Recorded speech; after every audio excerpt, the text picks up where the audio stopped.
Hello dear students, welcome to search to knowledge 369। तो आप सबका भरपूर स्वागत है मेरे इस चैनल पर। तो आज मैं आपको पढ़ाने वाली हूँ पेपर नंबर 4 का सेक्शन बी। इससे पहले मैंने पेपर फर्स्ट का, सेकंड का और थर्ड का सेक्शन भी ऑलरेडी कंप्लीट करवा दिया है। अगर अभी तक आपने उस वीडियो को नहीं देखा है तो प्लीज़ वॉच दैट वीडियो। और आज मैं आपको करवाने वाली हूँ पेपर नंबर 4 का सेक्शन बी। तो हम ये क्या कर रहे हैं, व्रज की सीरीज़ है ये, और इस सीरीज़ के अंदर मैं पहले आपको सभी पेपर का सेक्शन बी कंप्लीट करवाऊंगी, उसके बाद में सेक्शन सी, और उसके बाद में हम करेंगे लास्ट में सेक्शन डी। ओके, तो स्टार्ट करते हैं हम यहाँ पर। चलो, तो यहाँ पे देखो, यहाँ पे क्या लिखा हुआ है कि 100 यहाँ पर है 32 और 32 की घात कितनी दी हुई है, 1/5। सबसे पहले यहाँ पर 32 को ऐसा बनाओ, क्या बनाना है कि ऐसा हमें एक नंबर चाहिए यहाँ पर जिसकी घात जो हो 5 लिखने पर 32 आंसर आता हो। तो ऐसा कौन है, तो ऐसा है 2, है ना। 2 की घात 5 लिखने पर, यानी 2 का 5 बार गुणा करने पर हमारा जो आंसर है वो कितना आ जाता है, 32 आ जाता है। ऐसा लिखने का रीज़न ये है कि 5 से 5 क्या हो जाएगा, कट जाएगा, तो हमारा आंसर आ जाएगा 2। चलो यहाँ पर आ जाते हैं हम। यहाँ पर जो दूसरा है सेम इसी तरीके से, जिस तरीके से हमने 32 की घात लिखी थी 5, यानी 2 की घात 5 लिखी थी, 5 को कट किया था, सेम उसी तरीके से यहाँ पे हम क्या करेंगे, तो यहाँ पे हम 5 की घात लिखेंगे, क्या लिखेंगे, 3।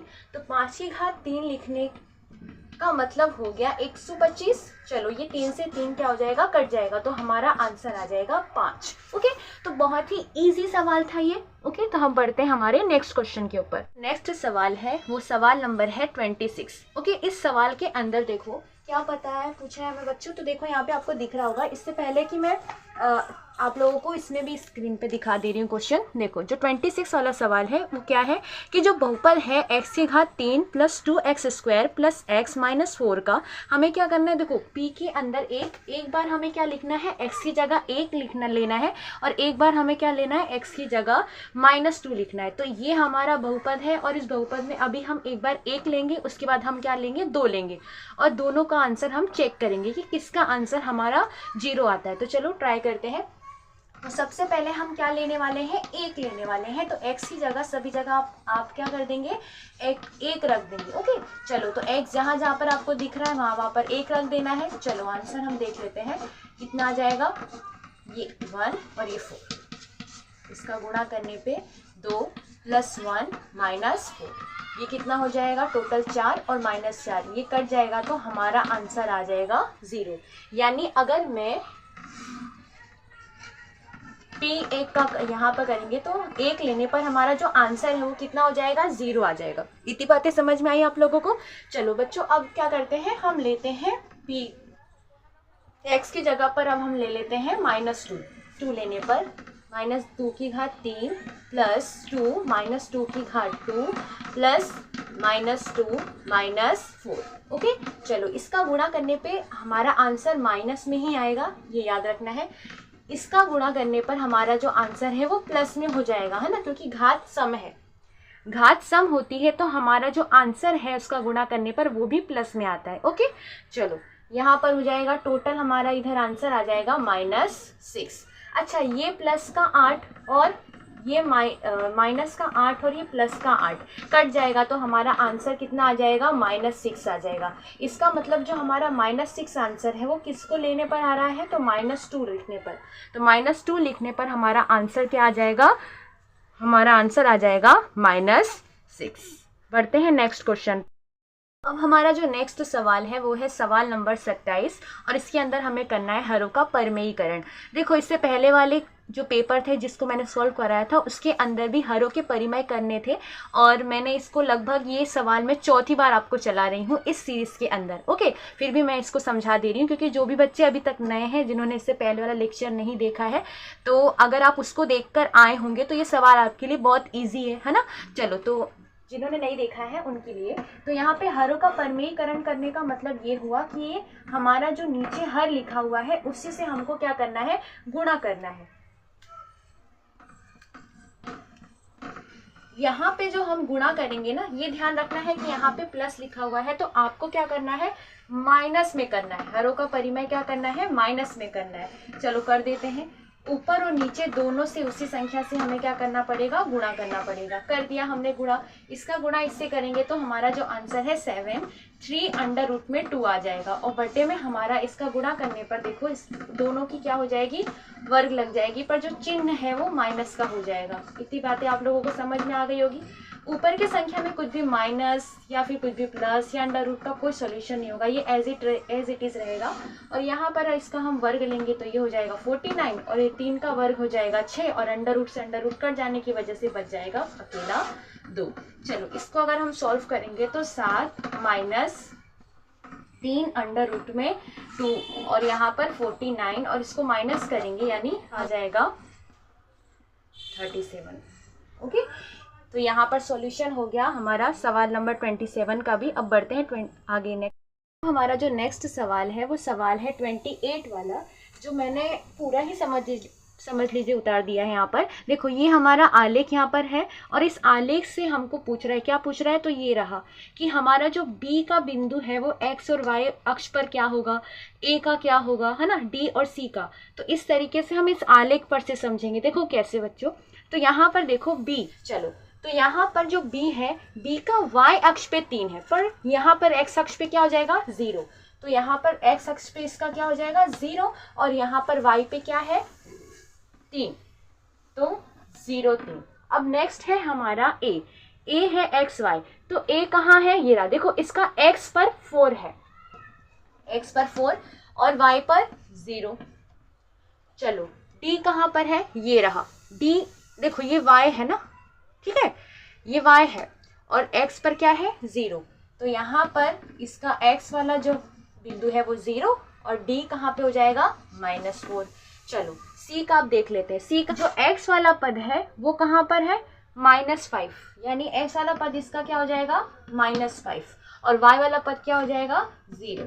तो बस ये इतना ही सा था सवाल। ओके, चलो बढ़ते हैं नेक्स्ट क्वेश्चन। अब हमारा जो नेक्स्ट सवाल है सवाल नंबर 31वां।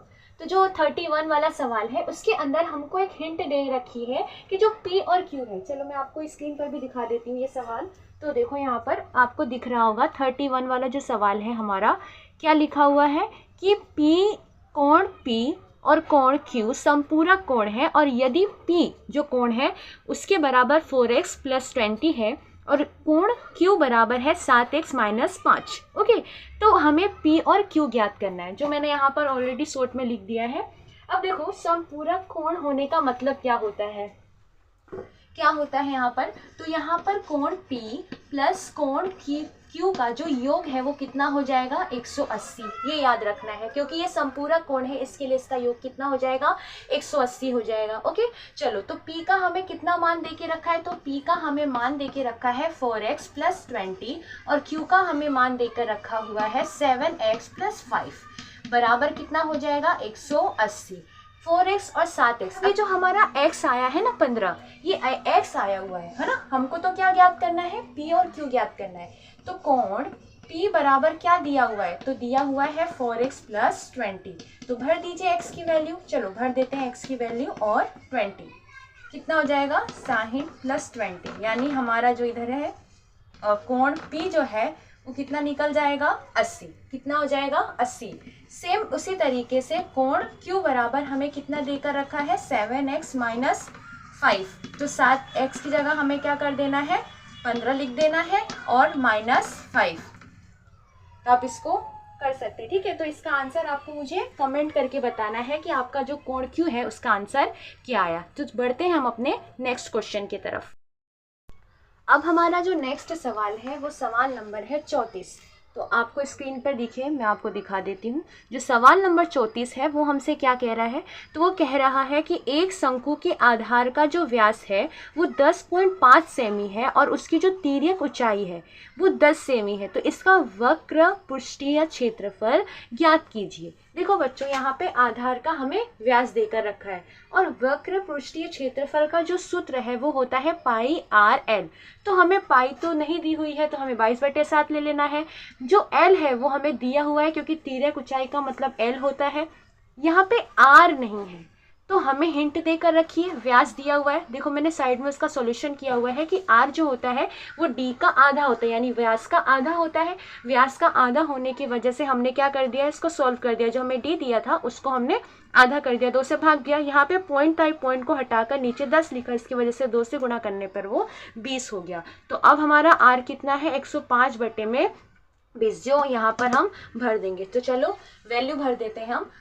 जो हमें पाई दिया हुआ है ना, पाई की हमें वैल्यू नहीं दी हुई है यहाँ पर, हाँ बिल्कुल हमें पाई की वैल्यू नहीं दी हुई है। तो यहाँ पर पाई की वैल्यू नहीं दी होने की वजह से इसकी जगह पर हम लेंगे 22/7, और आर कितना दिया हुआ है, मतलब कितना हमने निकाला है, एक तो 105/20, और एल कितना है 28 सेंटीमीटर। ओके, तो अब यहाँ पर 10 जो दिया हुआ है,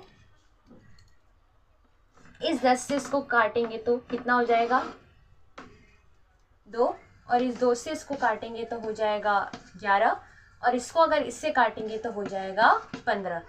कट करने का मतलब क्या है, कट करने से हमारा जो मल्टीप्लिकेशन है, जो हमारा गुणा है ना, वो इजी हो जाता है ना। जैसे यहाँ पे अब सिर्फ हमें किससे गुणा करना है, तो 11 का 15 से गुणा करना है, तो कर दीजिए 11 का 15 से गुणा, सेंटीमीटर स्क्वायर हमारा आंसर आ जाएगा, यानी वक्रीय पृष्ठीय क्षेत्रफल कितना निकल जाएगा, 165 सेंटीमीटर स्क्वायर। ओके, चलिए तब आगे बढ़ते हैं हम अपने नेक्स्ट सवाल की ओर। हमारा जो नेक्स्ट क्वेश्चन है वो क्वेश्चन है 35 वाला, जो 35वां सवाल है, आपको स्क्रीन के ऊपर दिख रहा होगा कि किसी शंकु की ऊंचाई और तिर्यक ऊंचाई जो क्रमशः 21 सेंटीमीटर और 28 सेंटीमीटर है, तो इसका आयतन ज्ञात करना है। जो मैंने यहाँ पर आपको पहले से ग्रीन बोर्ड पर लिख दिया है। देखो यहाँ पर हमें तिर्यक ऊंचाई दी हुई है, पर हमें सवाल में आर की जरूरत है। एच तो हमें दिया हुआ है, आर नहीं दिया हुआ है, पर एल दिया हुआ है।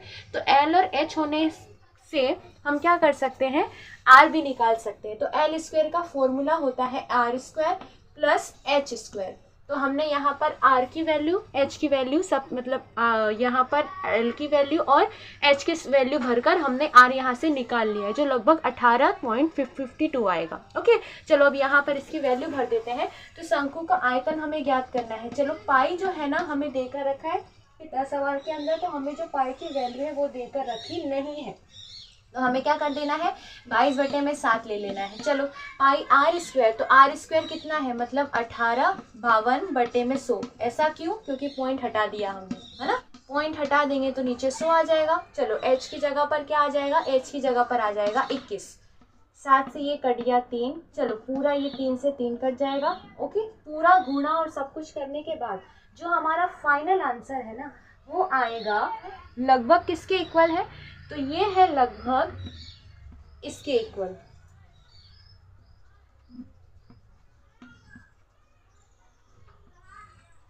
ओके, तो ये हमारा आंसर है सेंटीमीटर क्यूब। ओके, इस वीडियो का जो लास्ट सवाल है, सवाल नंबर 36वां, तो यहाँ पर मैं आपको स्क्रीन के ऊपर दिखा देती हूँ। 36वां सवाल हमें क्या पूछ रहा है, तो देखो कि एक शंकु की जो ऊंचाई है वो 15 सेमी है, और यदि उसका जो आयतन क्या है 1570 सेंटीमीटर क्यूब है, तो इसकी आधार की त्रिज्या हमें ज्ञात करनी है, और पाई की भी जो वैल्यू है वो हमें देकर रखा हुआ है ना। तो मैंने सब यहाँ पर आपके सामने स्क्रीन पर लिख दिया है। अब देखो बच्चों, यहाँ पर हमें शंकु का जो है ना आयतन निकालना है।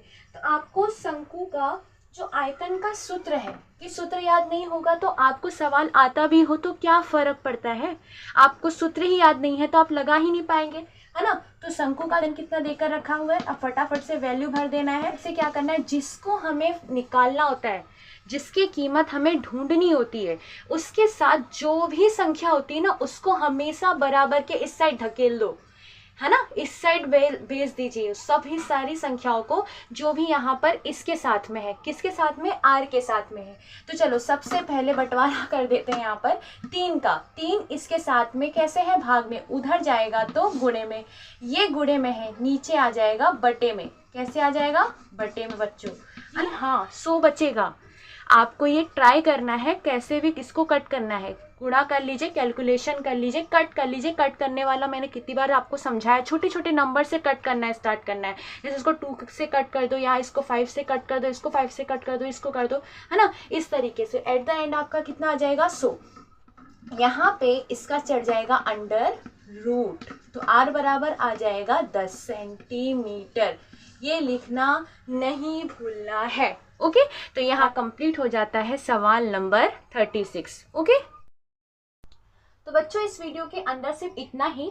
इस वीडियो के अंदर मैंने सेक्शन बी के सवाल जो है 29, 30, 32, 33 और 37 सॉल्व नहीं करवाया है। मैंने सवाल आपको एज अ होमवर्क करना है, ठीक है, और इसका आंसर मुझे कमेंट करके बताना है। फिर भी अगर मान लेते हैं कि अगर आपको ये सवाल नहीं आते हैं तो आप मुझे कमेंट में बता सकते हैं, तो मैं आपको इन जो सवाल के सॉल्यूशन है उसका एक सेपरेट शॉर्ट वीडियोस में या फिर वीडियो के अंदर मैं अपलोड कर दूंगी। ओके, जो सबसे ज़रूरी बात ये कि अगर अभी तक आपने मेरे चैनल को सब्सक्राइब नहीं किया है तो please like share and subscribe to my channel and don't forget to press the bell icon.